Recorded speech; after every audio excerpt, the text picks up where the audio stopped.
Hindi mali kung dito dumane, pangalan ito pero to na. Mali. Ito ka pangalan simula.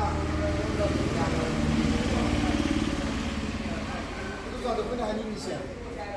Ako so lahat ng alim sila dito kanila kana. Ako yung tumbang siya.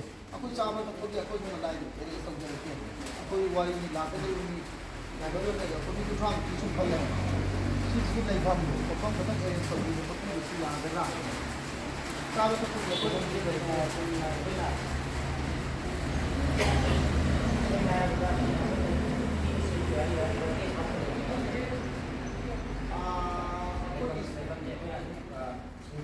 boleh untuk tanya ya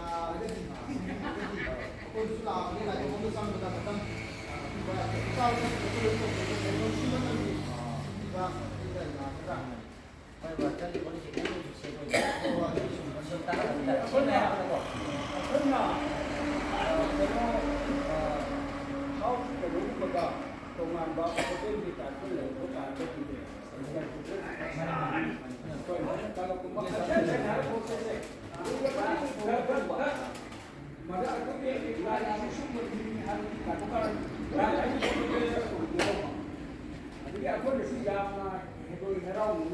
lagi lambat juga masuk ke dalam menakablah. Tidak, lain itu sini hari ini kalau letaknya kalau nak kaya itu akan makan juga. Hari ini juga ya kita problem mama.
Jadi